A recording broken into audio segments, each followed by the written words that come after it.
Muy buenos días, muy buenas tardes, muy buenas noches. Te habla el pastor Carlos Betancourt de la iglesia Brainer Baptist Church. Estamos contentos de que hayas sintonizado nuestro canal, pero queremos recomendarte a que busques una iglesia donde puedas crecer tú y tu familia en una forma saludable. Bendiciones. Hasta pronto. Hebreos capítulo 10, si vos lees la exhortación del autor del libro de los Hebreos, es no dejando de congregaros, no dejando de congregaros, porque en ese tiempo también había persecución, problemas, y el autor dice, cuidado, no dejando de congregaros. Al contrario, dice, exhortando los unos a los otros, animándonos los unos a los otros, amándonos los unos a los otros. Los días están malos, los días se ponen peores y necesitamos estar juntos. Eso fue como la iglesia primitiva permaneció, juntos, juntos. Entonces la primera cosa que nosotros vamos a ver en el discipulado, ahora que estamos juntos, es el llamado que hizo Jesucristo. ¿Cuál fue el llamado de Jesucristo a los discípulos? Repite conmigo, sígueme. Repite. Ok, vamos a ver de qué trata esto de por qué Jesucristo llamó a que le sigan. ¿Por qué Jesucristo llamó a que le sigan a Él? Fíjate que esto es muy importante, ya vamos a ver, pero una cosa es seguir a una persona y otra cosa es seguir reglas, mandamientos, ordenanzas. Es bien diferente. Las religiones del mundo tienen sus reglas, mandamientos, ordenanzas y obras que dice que haciendo esas cosas vas a ir al cielo. El cristianismo es la única religión, escúchame, la única religión que para ir al cielo necesitas tener una relación no con las reglas, no con las ordenanzas, no con los mandamientos. Necesitas tener una relación ¿con quién? Con Cristo. Y es claro la Biblia cuando Jesucristo dijo que un día van a decir, pero en tu nombre echamos demonios, en tu nombre predicamos, en tu nombre dirigimos, en tu nombre estuvimos dando las ofrendas, en tu nombre hicimos esto, en tu nombre hicimos esto otro. Temo que en ese momento va a haber temblor de piernas, temo que va a haber llanto, porque Jesucristo va a decir, ¿qué dice la Escritura? Marcos 7, nunca os conocí. ¿Quién eres? Estuviste haciendo tantas cosas, pero ¿y mi relación contigo? ¿Perdón, conmigo? O sea, cuidado, ya vamos a ver esto un poco más. La segunda cosa que vamos a ver es lo que tiene que ver, vamos a poner la segunda cosa, perdón, la segunda cosa es, el discipulado tiene que ver con la capacitación. La capacitación. Hermano querido, en esta iglesia queremos dos cosas de tu vida. Porque eso es lo que vemos en los evangelios, lo que hizo Jesucristo con los discípulos, que Dios va a trabajar en tu carácter y en mi carácter. De eso trata el discipulado. De eso trata seguir a Jesús, ser como Él. Expresar a Cristo a través mío. Si eso no está sucediendo, tendrías que preguntarte a qué Cristo estás siguiendo. ¿Qué Cristo está en tu vida? ¿Qué Cristo es el Señor de tu vida? ¿Qué Cristo es el fundamento de tu vida? Si Jesucristo no es el que te está enseñando a amar a tu prójimo, a perdonar a tu prójimo, a servir a tu prójimo, y no solo eso, pero tiene que ver con el carácter. ¿Qué significa eso del carácter? Hermano, no puede ser que yo sea cristiano, discípulo de Jesucristo, alumno de Jesucristo, seguidor de Jesucristo, y todavía tenga problemas con el orgullo, todavía tenga problemas con la envidia, todavía tenga, o sea, no es que ya no vamos a tener orgullo, no es que ya no vamos a tener envidia, no es que ya no vamos a poder perdonar a la gente. No, estamos en este camino y vamos a seguir luchando. Pero, hermano, si eres un seguidor de Jesucristo, tú no tendrías que ser el problema. nosotros tendríamos que ser la solución a los problemas, ¿o no? Pero ¿por qué hay tanto problema en las familias, en las iglesias, en la sociedad, en las fábricas? ¿Por qué? Porque no hay discípulos que tengan el carácter de Cristo, que muestren a Cristo. Primer cosa, entonces vamos a ver eso es muy importante. Si eso no está pasando en nuestras vidas como discípulos, entonces algo está pasando. Vamos a ver eso, pero no solamente es Jesucristo está trabajando en nuestro carácter, pero mira, la otra cosa importante es Jesucristo está trabajando en nuestra cosmovisión de cómo vemos el mundo. Nuestra cosmovisión de ver al mundo. Ahora, nuestra cosmovisión de ver al mundo implica dos cosas: conocer a Dios, quién es Dios, y conocer quién soy yo. Ahora vamos a ver eso que es importantísimo. Conocer a Dios, quién es Dios. Conocer a Dios significa creer lo que Él dice que es. Y eso es clave, es fundamental, especialmente en nuestros días. Hay gente que dice que conoce a Dios, pero no le cree a Dios. No le cree. La Biblia dice: maridos, amad a vuestras mujeres. Pero los hombres luchamos. No nos da la gana de amar a nuestras esposas como Cristo amó a la iglesia. Dice la Biblia: esposas, sométanse a sus maridos. ¿Y por qué entonces tenemos tantos problemas en las familias? Porque no queremos obedecer al que decimos que creemos. Entonces, la primera es el carácter, y esa es la capacitación que vas a tener que hacerlo de aquí hasta que te mueras. Conocer a Dios de aquí hasta que te mueras. Conocerte a ti mismo de aquí hasta que te mueras. Pero qué lindo que va a ser. Todo este proceso, ¿sabes cómo se llama todo este proceso de carácter y de conocer a Dios, conocerme a mí? ¿Sabes cómo se llama en la Biblia eso? Santificación. Cuando Dios empieza a santificar mi vida, qué rico. Yo deseo eso. Yo anhelo eso.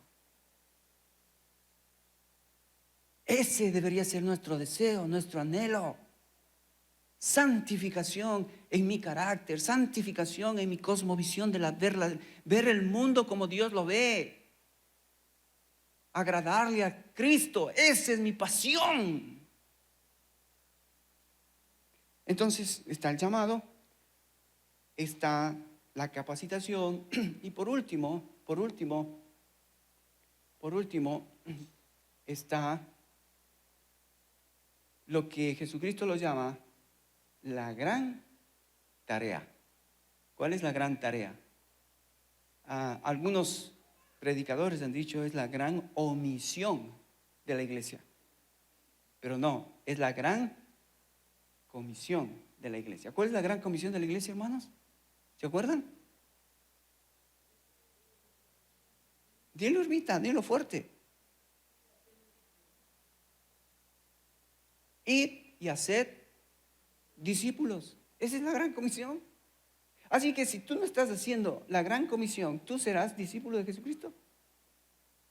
Entonces, no podríamos engañar a la gente y engañarnos a nosotros mismos. Si yo soy seguidor de Jesucristo y no estoy haciendo discípulos, no estoy dando el fruto para el cual Dios me salvó. Ahora, fíjate que es importante entender esto, hermanos. La gran comisión de Jesucristo empieza ¿dónde? Porque ¿de qué sirve que vos ganes el mundo y pierdas tu alma? Y pierdas el alma de tus hijos, de tu esposa, de tu esposo. ¿De qué se sirve? Entonces la gran comisión, ¿dónde empieza? En la familia. En la familia. Y luego se extiende hasta los confines de la tierra. Somos llamados a una comisión mundial.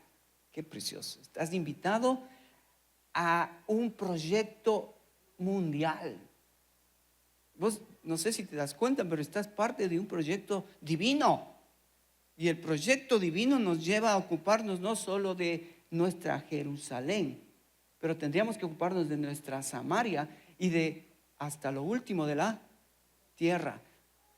Por eso es que me gusta lo que hacen nuestros hermanos cuando recogemos la ofrenda. Explicamos, el peso, el dólar que tú pones, ¿a dónde va? A las misiones. 17, tenemos 17 misioneros que hacemos un granito de arena. ¿Sabes cuánto es el presupuesto para misiones en la iglesia madre, en nuestra iglesia de Brainer? ¿Sabes cuánto es? El presupuesto anual para los misioneros, $5 millones. 5 millones de dólares. Y nosotros ponemos un poquito de un granito aquí cada domingo. Roberto, no sé si el promedio, Jaimito, ronda los $200 semanales, ¿no? ¿Un poquito más? Un poquito menos.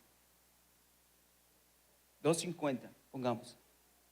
Ese es nuestro granito de arena para las misiones. Así que yo te animaría a que en tu relación con Dios tú seas generoso con Él y digas, no, yo no me voy a quedar corto. Yo voy a aportar de no solo mi tiempo, no solo mis bienes, pero yo voy a aportar con mi dinero para el reino de Dios. Ok. Entonces, repite conmigo, el discipulado, y vamos a tratar de cubrir estas 3 áreas. Primero, el llamado. Repite conmigo, el llamado. Segundo, la capacitación. Y tercero, la tarea. A ver, no les escucho. Primero, a ver, vamos a ver este lado. Primero, segundo, no, aquí no están en la página. Aquí este grupo no está en la página. Segundo,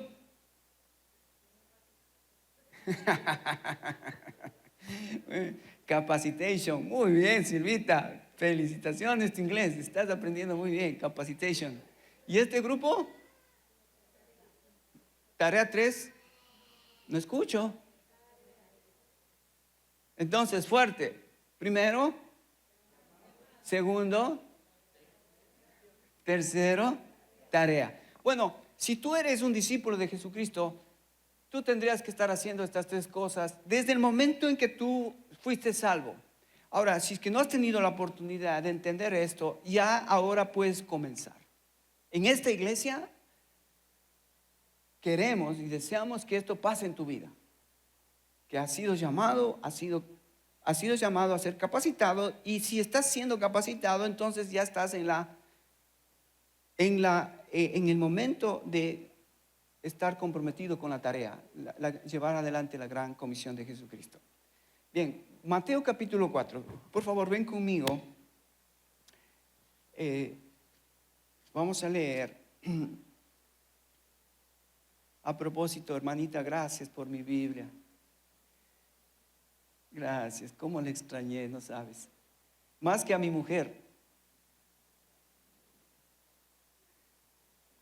Por suerte tengo más Biblias, pero esta es la querida. Esta es como le digo a mi mujer, tú eres la principal, mi amor. No hay otra, eres la precisa. Ok, Mateo capítulo 4, vamos a leer desde el versículo 17. Y fíjate que yo les enseñé en los cultos anteriores que tenemos nosotros los 4 evangelios, pero los 3 evangelios, ¿cómo se llaman los 3 evangelios, hermanos? Los primeros 3 evangelios. ¿Cómo se llaman los 3 primeros evangelios? Ya sé que son Mateo, Marcos. Sinópticos. ¿Y qué significa la palabra sinópticos? Verlo juntos. Entonces ahora vamos a verlos juntos y vamos a ver qué increíble, cómo nos va a ayudar a verlos juntos para poder tener un panorama bien claro de lo que Jesucristo comenzó a hacer en el tema del discipulado. Ahora, antes de leer, déjame te digo algo. Cuando leemos los evangelios, vos ya vamos a hacer un resumen. ¿De qué hablan los evangelios? Si alguien te pregunta, ¿de qué hablan los evangelios? ¿Cuál sería la respuesta? Ahí está, acabas de hacer una síntesis, hermano. La vida de Cristo. Pero sabes que una vez que haces una síntesis, necesitas un análisis. A ver, vamos a analizar de qué trata la vida de Cristo. ¿De qué trata? Dame algunos conceptos, o dame algunos puntos, o dame algo que apoye de por qué estaba hablando de la vida de Cristo. ¿Perdón? Ok, pero vamos en orden. Vino, exacto, nació. Y ahí tú puedes ir a Mateo, a Lucas. ¿Y de qué nos habla Mateo y Lucas los primeros capítulos? Del nacimiento de Cristo, pues. Jesucristo nació en este mundo a través de una mujer llamada María, y fue el producto de la concepción del Espíritu Santo. O sea, hay cosas claves que hay que saberlo.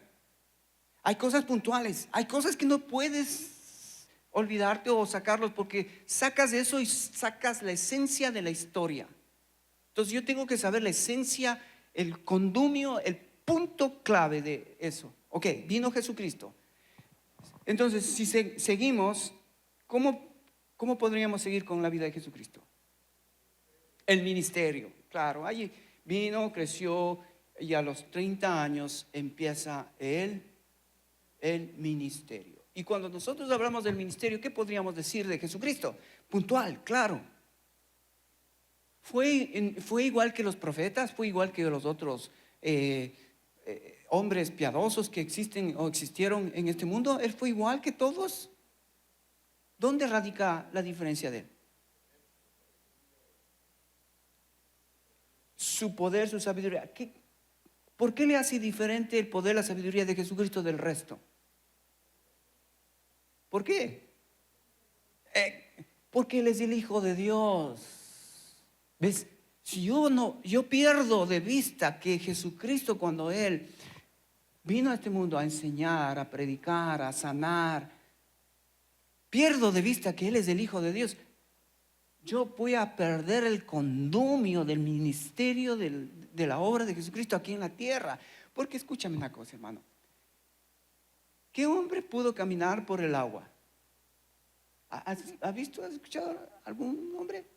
Seguro que Pedro quiso hacer lo mismo, pero ¿qué pasó con Pedro? ¿Se hundió? ¿Por qué? Porque él no es Dios. Él no era Dios. Solo Jesucristo, Él es Dios. ¿Por qué? Porque Él creó las aguas. Él creó la naturaleza. Él creó todo. Por eso es que Él pudo caminar en el agua. ¿Ves? ¿Por qué importante es conocer? No, pues el ministerio de Jesucristo es el Hijo de Dios. Estuvo aquí con nosotros haciendo señales y maravillas, dice Hechos. Pero ¿por qué también es Dios? ¿Por qué también es Dios? ¿Qué más te demuestra Jesucristo en su ministerio que Él es Dios? ¿Cuál? Convirtió el agua en vino. Es increíble ese milagro. Nos habla, fíjate que en cada historia donde vas a ver el ministerio de Jesús, que Él enseñaba, que Él predicaba, que Él sanaba, vas a ver algo del poder de Dios y del carácter de Dios. Cuando hablamos del poder de convertir el agua en vino, ¿qué está detrás del carácter de Dios? ¿Dios era aburrido? ¿Dios era un tipo, te portas bien o si no ahí te va el látigo? No, ese tipo de Jesús, a algunas personas les encanta predicarles para hacer tener miedo a la gente. Ven a Cristo o te vas al infierno. Pero Jesucristo, detrás de sus obras, muestra el carácter. Por ejemplo, al convertir el agua en vino, ¿cuál es el carácter que ves?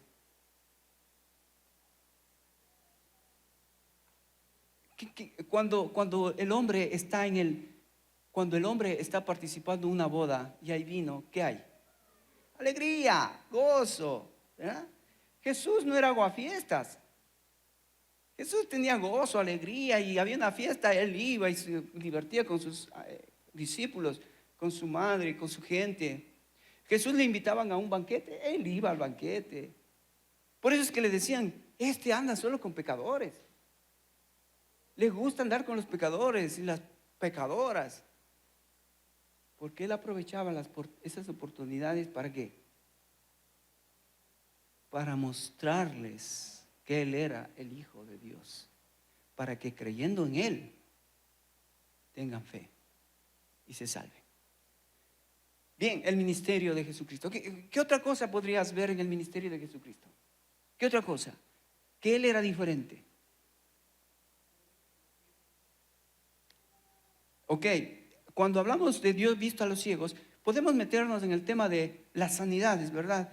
Él sanó a los ciegos, él sanó a los cojos, él sanó a los leprosos, él sanó gente que era imposible. Incluso una mujer, 38 años, que había estado sangrando, tocó el manto de Jesús. Solo tocó el manto. Y Jesús dice, paren. Poder salió de mi cuerpo, poder salió de mi ropa. Alguien me tocó. Imagínate esa mujer, 38 años sangrando y ningún médico pudo sanarla. Y entonces esa mujer segura estaba ahí temblando. Y ahora me va a decir que yo fui yo. Y Jesús la mira a la mujer. Le dice, mujer, tus pecados te son perdonados. Vete. ¡Wow! Cuando pensamos en el ministerio de Jesús, hermano, piensa en quién era Él. No era cualquier persona. Era el Hijo de Dios. Qué rico es conocer estas historias. Y entonces cuando yo estoy pasando en mi vida diaria, en mi vida cotidiana, recordar estas historias me ayuda a confiar más en Jesús. ¿Qué otra cosa puntual? Quiero ir a lo puntual. Que Jesucristo es el Hijo de Dios. ¿Por qué? Creo que, hermanos, ese es el punto donde toda religión llega a ese punto y tiene que postrarse, tiene que reconocer, tiene que decir la verdad que sí, estuve equivocado. Porque la resurrección de Jesucristo es el sello máximo de decir a la humanidad que Jesús, el Hijo de Dios, era Dios. No hay otra persona que haya muerto y haya resucitado, excepto Jesucristo. Entonces ahí está, mira, la naturaleza, las enfermedades, la muerte y una cosa más, los demonios. Jesucristo estuvo por encima del mundo demoníaco. Hizo muchas sanaciones de hombres endemoniados, de mujeres endemoniadas. Así que Él es el Hijo de Dios. O sea, el ministerio es espectacular. Y está en Mateo, Marcos, Lucas y Juan. Vas a ver ahí todo el ministerio de Jesús. ¡Wow! ¿Cómo termina el evangelio? Los evangelios. ¿Cómo termina? Exacto, pero un poquito más atrás, antes de eso, ¿qué pasó?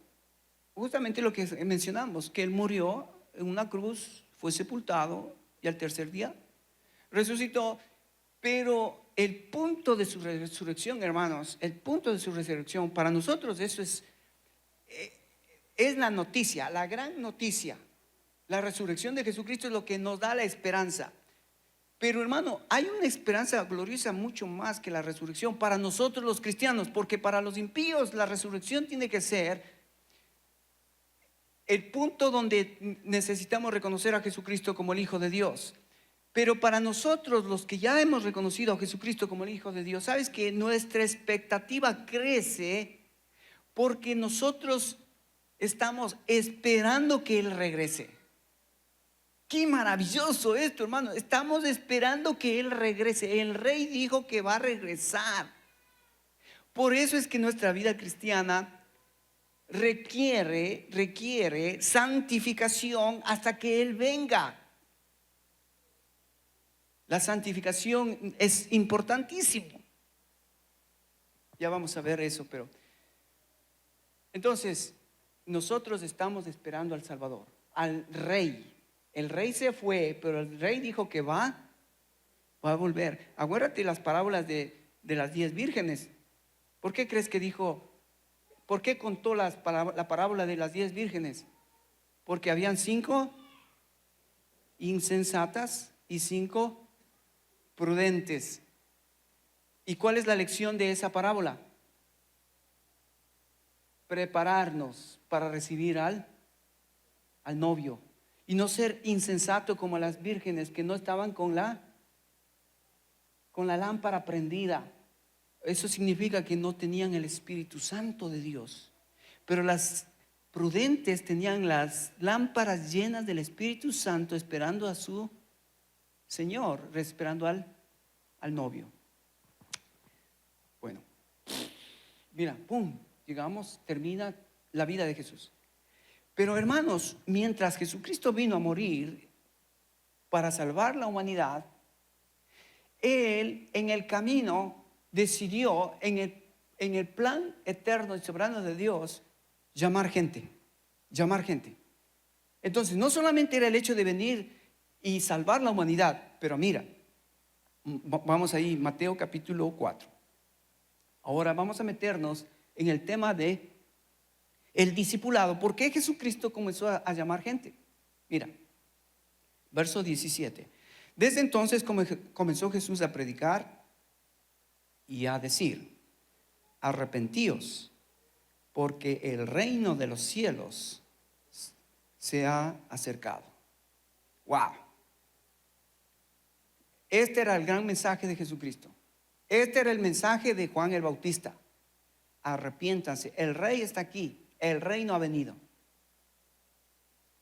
Y Jesucristo vino a ofrecer el reino a todos aquellos que quieren. ¿Ok? A todos aquellos que quieren. Fíjate cómo en el versículo 23, ahí mismo en el capítulo 4, versículo 23, dice: y recorrió Jesús toda Galilea, enseñando en las sinagogas de ellos y predicando el evangelio del reino. Me encanta el evangelio del reino. El rey vino a predicar el evangelio del reino para todos aquellos que quieran aceptarlo. Quería hacerles parte de su reino. El rey tiene un reino, hermano, eso tiene que estar bien claro en tu mente. El rey tiene un reino, y para poder entrar a ese reino necesitas nacer de nuevo. Sin nacer de nuevo no hay cómo entrar en ese reino. No es como a veces los hispanos piensan: yo puedo ir a Estados Unidos y puedo ir de mojado y allí yo puedo entrar. Sí, puedes entrar y estamos aquí, pero no es la forma no es la mejor forma para disfrutar de Estados Unidos, ¿no es cierto? O sea, podemos estar aquí, pero siempre va a haber, si no estamos bien, siempre va a haber una espinita, un malestar. Pero cuando entro bien, disfruto de todo. Bueno, así mismo es el reino de Dios. Cuando entras al reino de Dios, puedes disfrutar del reino ahora y aquí. Por eso es que es más importante entrar al reino de Dios que entrar a Estados Unidos. Porque el reino de Dios está aquí, ahora. ¿Dónde? En mi corazón. El rey está aquí y el reino ha comenzado aquí. En mi vida. Él es el rey en mi vida. No importa si estoy aquí, en Guatemala, en Ecuador, en Cuba, no importa dónde esté. Él es mi rey. Y yo soy el reino donde el rey habita, gobierna. Amén. Entonces el reino de Dios, predicando el reino. Y fíjate cómo él dice, ¿no? Sanando toda enfermedad, toda dolencia en el pueblo. Y el versículo 24 me fascina, fíjate. Porque en sus primeros años, estamos hablando de los 30, cuando Jesucristo empezó el ministerio, en el primer año que él hacía esto, predicaba, enseñaba. Mira lo que dice: se difundió, versículo 24, se difundió su fama por toda Siria y le trajeron todos los que tenían dolencias, los afligidos por diversas enfermedades y tormentos, los endemoniados, lunáticos, paralíticos. ¿Y qué dice? Y los sanó. Ahora, ¿por qué hizo todo esto Jesús? Mateo nos menciona el ministerio de Jesús, y es interesante porque fíjate, él nos menciona los lugares. Mateo nos menciona los lugares. Entonces, fíjate, en el norte está Siria, debajo de Siria está Galilea, y debajo de Galilea está Samaria, y debajo de Samaria está Jerusalén, y debajo de Jerusalén está el desierto de Moab. Al lado izquierdo vas a ver que está la Decápolis, que son las 10 ciudades, que eran pueblos nómadas, pueblos que no eran judíos, eran pueblos romanos que se habían instalado. Y estaba, después de la Decápolis, estaba Perea, donde parece que posiblemente vivía Juan el Bautista porque estaba cerca del Jordán. Y al otro lado tenemos a Fenicia y tenemos a los filisteos y tenemos el mar Mediterráneo. Mira, en un año Jesucristo se hizo famoso y no había TikTok, no había internet, no había en ese tiempo cómo pasar la noticia y decir, mira Jesús, mira lo que hizo, sanado el paralítico, mira lo que hizo, sacó demonios del Gadareno, mira cómo hizo en Jerusalén, mira lo que hizo en Galilea, mira lo que hizo se hizo famoso sin internet. Fabuloso. Todo el mundo conoció de ese entonces, todo ese momento. Jesucristo se dio a conocer a esa parte del mundo, porque se hizo famoso. Ahí dice la escritura, ¿sí o no? Ahora, la pregunta es ¿por qué se hizo famoso? Es como los famosos que nosotros ahora conocemos, ¿no? Tanto evangelistas, tanto deportistas. ¿Por qué se hacen famosos? Porque quieren kushki, platita, ¿no? Por eso quieren hacerse famosos. Otros quieren fama, prestigio. Pero ¿por qué Jesucristo hoy se hizo famoso? Mira vamos a Juan, capítulo 20. Quiero que veas y anotes en tu Biblia y conectes Juan capítulo 20, versículo 31. ¿Por qué Jesucristo se hizo famoso? Juan capítulo 20, 30 y 31 dice así, mira. Hizo además Jesús muchas otras señales en presencia de sus discípulos. ¿Ves? Todo lo que hacía, lo hacía delante de sus discípulos. ¿Por qué? Porque Él les estaba entrenando, les estaba capacitando en presencia de los discípulos, los cuales no están escritas en este libro. O sea, había muchas cosas, muchas señales que ni están escritas. Versículo 31. Pero estas que se han escrito, ¿para qué se escribieron? ¿Para qué se escribió el ministerio de Jesucristo? ¿Para qué se escribe la fama de Jesucristo? Para que creáis que Jesús es el Cristo, el Hijo de Dios, y para que creyendo en Él, ¿qué dice? Tengáis vida eterna en su nombre. ¿Ves? Jesucristo nos hizo famoso por dinero. Jesucristo nos hizo famoso porque Él quería, aquí estoy yo y aquí todo el mundo yo soy el famoso y el más grande. Sí, Él fue famoso, pero Él es diferente, hermanos. Eso es lo que quisiera que notemos, que Él es diferente a este mundo. Él es diferente. Ok, volvamos al texto de Mateo. Estamos en el capítulo 4, verso 17, donde dice que Jesucristo se acercó presentándose el reino de los cielos. El reino de los cielos está aquí. Yo soy el rey, yo traigo un reino. Yo soy el rey, traigo un reino. ¿Ok? Verso 18 dice, andando Jesús junto al mar de Galilea, vio a dos hermanos, Simón, llamado Pedro, y Andrés, su hermano, que echaban la red en el mar porque eran pescadores. Y aquí encontramos, como yo les decía, ¿no?, dos hermanos, Simón, que era Pedro, y Andrés, que era su hermano. Ahora, si vos lees toda la historia de Simón, Pedro y Andrés, vos vas a ver que eran tipos buenos, o sea, tipos normales, con sus fallas, sus errores, sus aciertos, pero no eran tan problemáticos. Pero habían otros dos hermanos que sí eran problemáticos. ¿Cuáles? Los que siguen. Fíjate en el versículo 21. Dice, pasando allí, vio a otros dos hermanos, Jacobo, hijo de Zebedeo, y Juan, su hermano, en la barca con Zebedeo, su padre, que remaban sus redes, y los llamó. Ahora, aquí hay otros dos hermanos. ¿Cuáles son? Jacobo o Santiago y Juan.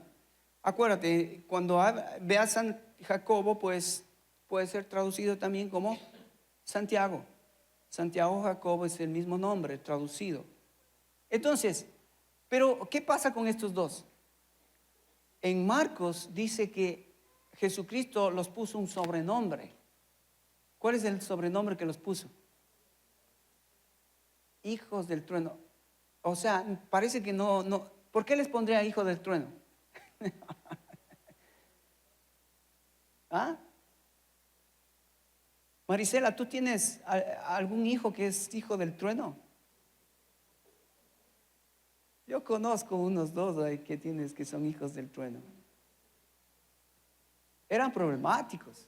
Fíjate, eran tan problemáticos que se acercaron a Jesús y le dijeron, a ver, Jesús, nosotros te seguimos, te seguimos. Así que más vale Jacobo a la derecha y Juan a la izquierda. What? ¿Qué estás diciendo? Ni sabes lo que dices, Juan. Santiago. Ah, no. Bueno, yo le aviso a mi mamá. ¿Y qué hizo? La mamá fue a decirle a Jesús, por favor, que mis hijitos haz lo que ellos te pidieron, Jesús. Wow, tremendo, ¿no? Tremendo. Los discípulos que Jesucristo tenían eran caso aparte. Alguien hizo una encuesta y hicieron características de contratar gente para una empresa, una fábrica. Estos no calificaban para nada. Juan, Santiago, Pedro, Andrés y el resto no calificaban para nada. Pero eso es lo interesante del discipulado de Jesucristo, porque fíjate, en el tiempo de Jesús, los maestros, los filósofos, los que enseñaban a la gente, solo llamaban a los inteligentes. Solo a los inteligentes. Es interesante, leyendo la historia, Sócrates y Platón, que eran los filósofos de ese entonces, en los tiempos de Jesús, Sócrates y Platón entrenaron o discipularon, ¿sabes a quién? Alejandro el Grande. Alejandro el Grande era discípulo de Platón. Por eso es que este tipo a los 30 años ya había conquistado toda Asia y iba tras la conquista de la India. Y a los 30 años murió. No pudo conquistar la India porque se murió. Porque si hubiese quedado vivo, conquistaba también. Grecia hubiese sido un imperio mundial. Pero Jesucristo es diferente porque Él nos llamó a los más inteligentes. ¿A quién llamó? 1 Corintios, ¿te acuerdas que leímos? Capítulo 1. A lo necio de este mundo. ¿Para qué? Para avergonzar a los sabios de este mundo. Así que Jesucristo comienza a llamar personas. Llama primero a dos hermanos, Simón y Pedro, después a Santiago y Juan, y después sigue llamando a Judas, a Jacob, hay otro, el celote, Simón el celote, que es otro Simón, no es el Simón Pedro, es Simón el celote. ¿Saben quién era Simón el celote? Era un terrorista. odiaba a los romanos. Odiaba a los romanos. Pero ¿por qué te nombro a Simón el Celote, que odiaba a los romanos? Porque también en este grupo de Jesucristo estaba Mateo, el recaudador de impuestos. ¿Quién era Mateo? Mateo era uno que amaba a los romanos, amaba tanto a los romanos que él trabajaba para los romanos recaudando impuestos. Así que imagínate, en el equipo de Jesucristo había uno que odiaba a los romanos y otro que amaba a los romanos. Imagínate cómo juntarles estos dos tipos. Lo difícil que debe haber sido, ¿no? Yo te decía, lo difícil que debe ser juntar, vamos a hacer una construcción, juntar un grupo de mexicanos con un grupo de guatemaltecos y ponerles en la construcción. ¿Qué va a pasar?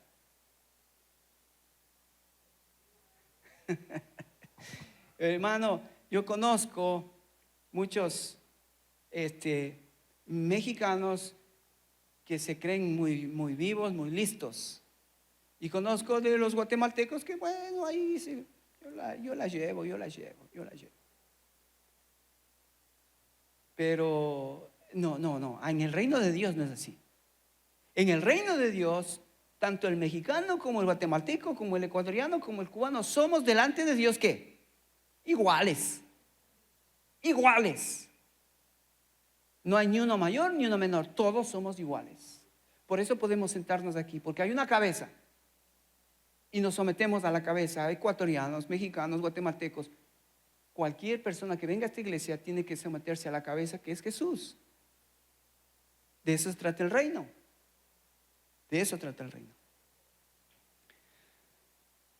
Entonces, hermanos de a dos, individuales, Mateo, Simón el Celote, Judas el que le traicionó, Natanael y todos los 12. Si quieres ver ahí Mateo 10, ahí están los 12 discípulos. Pero ve conmigo el versículo 19, verso 19. A ver, busca tu Biblia. ¿Ya estás con tu Biblia? 4:19. ¿Ya? A ver, ayúdame a leer este versículo. Este versículo es clave. Vamos a terminar acá con este versículo. ¿Ok? Voy a decir 1, 2, 3.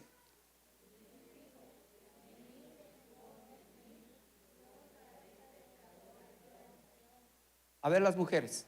1, 2, 3.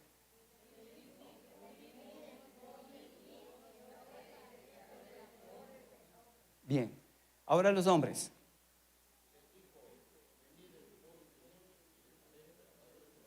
Bien, Israel, ya te sabes de memoria.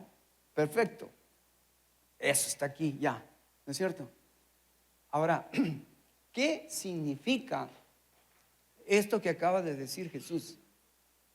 Porque necesitamos entenderlo. Porque si no lo entendemos, no vamos a poder responder a lo que Jesucristo está tratando de decir. Ahora, la primera frase, la primera frase. Venid en pos de mí. Ahí es fácil entender que hay una invitación. Hay una invitación. Jesucristo invitando a la gente a venir a Él. ¿Sí o no? Es una invitación. No es una manipulación. No es algo que Jesucristo está tratando ¿cómo es la palabra? Jesucristo no entra golpeando la puerta, rompiendo la puerta, pateando al perro. Jesucristo es muy caballero. Él golpea la puerta. Apocalipsis 3:20, ¿no? Aquí yo estoy a la puerta y llamo. Si alguno abre la puerta, entraré y cenaré con él y él conmigo. Es muy gentil, muy caballeroso Jesús. Y Él te llama, Él nos llama, Él nos llama. Ahora, cuando Él llama, ¿qué está esperando? Una respuesta. Exacto. Si Jesucristo está invitándote, ¿cuál debería ser la respuesta humana? ¿Cuál debería ser? La respuesta humana debería ser: heme aquí. ¿Para qué sirvo? Heme aquí. Ahora, fíjate qué interesante, porque en el Nuevo Testamento, esta invitación de Jesucristo ha llamado a muchos teólogos, a muchas personas, a meterse en problemas, en problemas teológicos muy grandes, cuando, como por ejemplo, acabas de mencionar, es una orden, tienes que venir. Sí, es una orden, pero ¿por qué la gente no obedece? Si es una orden, ¿por qué la gente no está? ¿Por qué la gente no responde correctamente? ¿Por qué? Porque hay que ver el otro problema, o sea, hay que ver el otro lado. Primero es Dios haciendo la orden y segundo, el hombre respondiendo a esa invitación, ese llamado, ese imperativo. Fíjate qué interesante, porque cuando Jesucristo llama a Pedro, cuando llama a Juan y a los hermanos, y cuando ellos llaman, dice que dejando las redes, le siguieron. ¿Qué quiere decir eso? Que fíjate, hay que tener oídos espirituales para escuchar el llamado de Dios. Mucha gente en la iglesia ha escuchado el llamado de Dios, escucha el llamado de Dios, pero como es un llamado a través del humano, es como decir, nah, este pastor, no, yo no te estoy llamando, el que te está llamando es Jesús. Así que cuidado que tú estés posponiendo el llamado de Jesús, porque Jesús es Dios, ya hemos visto. Jesús es el mismo que estuvo en el Génesis, que dijo, hágase la luz, pum, se hizo la luz. Hágase la tierra, se hizo la tierra. Hágase el mar, se hizo el mar. Hágase. Y lo que él dijo, todo se hizo, se ordenó todo, porque él dijo, y todos le obedecieron a él. Cuando él vino, él llamó gente y no todos respondieron al llamado. ¿Sabes por qué? ¿Sabes por qué todos no respondieron al llamado? Porque es un llamado espiritual. Es un llamado que tú tienes que oír con el oído espiritual, con el corazón espiritual. Por eso es que mucha gente escucha al hombre, piensa que, es que el pastor lo dijo. No, es Jesucristo el que te está llamando. Y cuando tú escuchas la voz de Jesucristo llamándote, venid a mí todos los que estáis trabajados y cargados, yo os haré descansar. Jesús es el que está llamando. Es más, el llamado no solo es a la salvación, pero el llamado es a la santificación. Entonces yo tengo que escuchar ese llamado que está haciendo Jesucristo en mi vida. Porque de lo contrario, yo puedo estar en la iglesia escuchando, pero nunca escuchar al Espíritu Santo, el llamado del Espíritu Santo, el llamado de Cristo a través del Espíritu Santo. Entonces aquí es interesante, Jesús hace la invitación, venid a mí. Y fíjate, aquí está la primera cosa que quisiera en esta mañana terminar meditando. Venid a mí. El llamado de Jesucristo es venir a tener una relación con Jesús. Primero. En otras palabras, hermano, tu llamado es a estar con Jesús, porque en Jesús es donde vas a encontrar todo lo que tú necesitas para vivir la vida cristiana. No hay otra forma, no hay otro lugar, no hay otra fuente, no hay otro método, no hay otro. Es cuando vienes a Jesús que tienes todo lo que necesitas para vivir, para tener salvación primero y luego para entrar en la santificación. Venid a mí. Hay gente que es tan fanática de su religión, fanática de su iglesia, que daría su vida por su religión, por su iglesia. Pero Dios, el plan de Dios no era llamarnos a una religión, a una iglesia. El plan de Dios era llamarnos a tener comunión con su Hijo. Mira, 1 Corintios capítulo 1, ven conmigo. 1 Corintios capítulo 1, versículo. Pablo, cuando él empieza esta carta,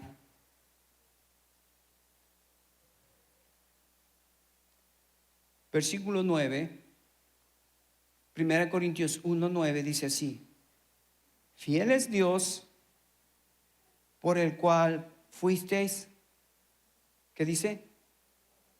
Llamados a la comunión, ¿con quién? Con su Hijo Jesucristo. No te pierdas esto, hermano. Esto es maravilloso. Yo te decía en el culto anterior, qué lindo es venir al culto y conocerle al piloto. Este fue un vuelo especial, un vuelo más de domingo. Pero hermanos, lo importante del vuelo, lo importante de los vuelos que hacemos, lo importante de los cultos es salir conociéndole al piloto, conociéndole a Jesucristo, conociéndole al héroe, conociéndole al personaje central de mi vida, Jesucristo. Hermano, has sido llamado a tener comunión con Jesucristo. Si eso no existe en tu vida, tienes que preguntarte, ¿realmente soy cristiano? O sea, ¿realmente soy un discípulo? ¿Realmente estoy siguiendo a Jesús? ¿O a quién estoy siguiendo? Bueno, aquí Jesucristo hace un llamado, los hizo un llamado. Dice, ellos dejando las redes, los siguieron. Yo no sé qué te pida a ti que dejes, que te impide seguirle a Jesús. Yo no sé. Tú tienes que delante de Dios decir, a ver, ¿qué me está impidiendo seguir a Jesús? ¿Hay cosas que son más importantes que Jesús? ¿Por qué está la iglesia vacía? Es porque hay gente que piensa que hay cosas más importantes que Jesús. ¿Cómo se llama eso en la Biblia? Idolatría. Poner cosas más importantes en mi vida que sea Jesús. Espero, hermanos, que tú estés aquí entendiendo que la relación con Jesús hace que yo pueda comprometerme con Él y después con mis hermanos. Porque es bien difícil comprometerme con mis hermanos si no estoy comprometido primero con Jesús. ¿Me entiendes? Yo estoy comprometido con ustedes, por eso estoy aquí, por eso estoy fiel, por eso estoy sirviéndoles, por eso voy a gastar mi vida, por eso voy a invertir mi dinero, por eso voy a invertir mi tiempo, por eso voy a estar temprano, porque yo amo a Dios y a través de amarle a Dios comienzo a servir a mis hermanos. Si no, es bien difícil servir a los hermanos, porque los hermanos muchas veces, como ese libro que leí, les comenté, un pastor escribió, las ovejas también muerden. Es terrible escuchar los testimonios en ese libro. Uno piensa que pastorear la iglesia es fácil. No, no es fácil, hermano. Estás con personas y todavía somos pecadores. ¿Llamados a qué? A la comunión con Jesucristo. Ese es el primer punto, hermanos. Cuando Jesucristo les llamó a Santiago, a Juan, a Andrés, a Pedro, les llamó, hey, vengan a estar conmigo. Y si estás conmigo, ¿qué les prometió? Te haré pescador de hombres. Otra cosa que yo veo aquí es que, mira, Jesucristo nos llamó a vagos, a gente que estaba ahí, que no estaba haciendo nada. Uy, no, ¿qué estás haciendo? No, nada. Ah, sígueme. No. Yo recuerdo gente en la iglesia allá en Ecuador, porque nosotros trabajamos mucho con jóvenes, y venían las madres y nos decían, pastor, dice, haga algo por mi hijo para que se vaya al seminario. ¿Qué está haciendo? Nada. O sea que creían que el seminario, estar con Dios o las cosas del reino eran para los vagos que no hacían nada. No. Jesucristo cambia el paradigma. El paradigma de Jesucristo es, Él ve gente ocupada, gente que está realmente interesada en conocer de qué trata la vida, de qué va la vida, los llama. Acabo de escuchar un testimonio de una mujer, 40 años viviendo en el mundo de la tecnología, de toda la fama, de toda esta vaina de internet. Se volvió loca esta mujer, 40 años, es antropóloga. Y en el manicomio dice que sacó un cuaderno y dice, comencé a escribir oraciones, porque eso me enseñaron a escribir oraciones.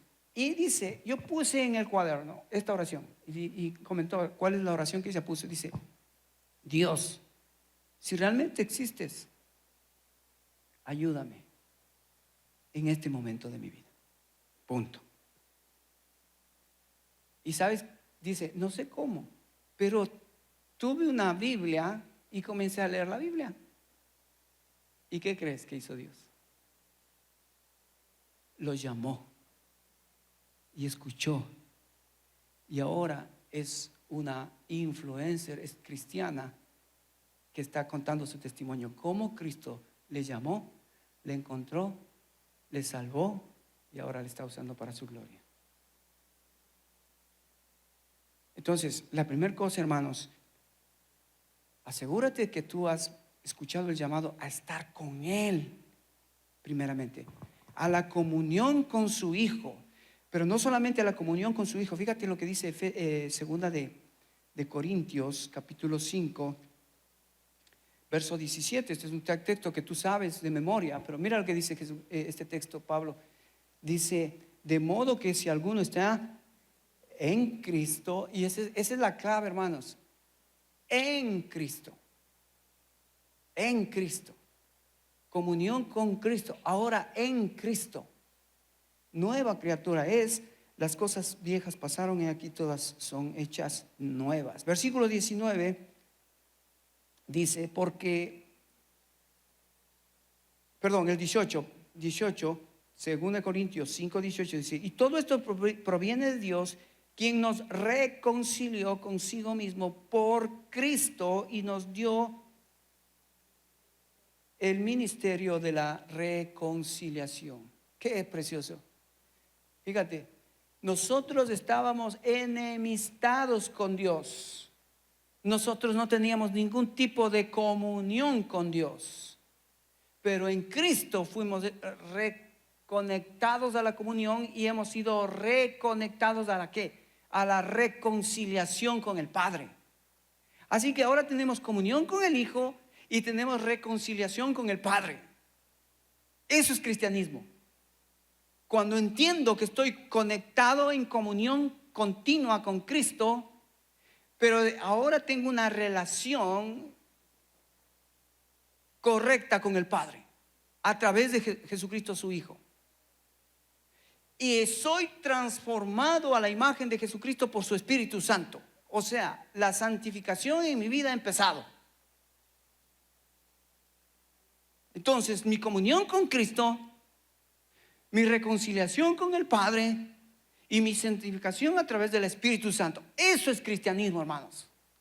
Eso es cristianismo.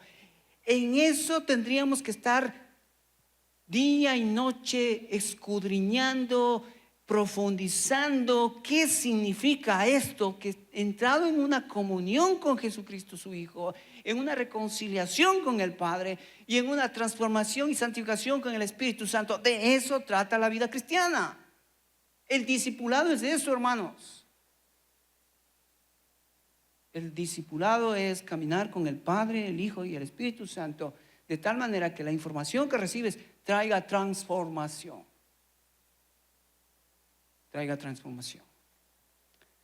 Cuando yo veo esto en mi vida, wow, digo, Señor, yo estoy de acuerdo con muchos escritores que he leído que dicen lo siguiente, mira,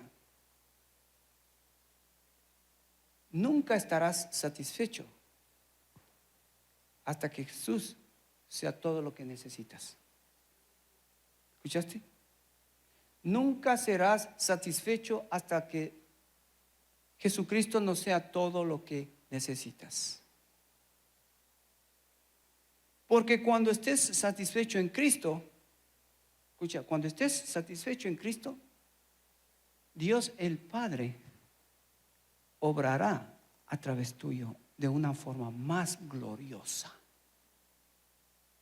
Te repito, cuando tú estés satisfecho en Cristo, el Padre podrá tomar tu vida, mi vida, y obrar en una forma gloriosa que el mundo va a quedar impactado de lo que está haciendo en la vida tuya, mía, de su iglesia.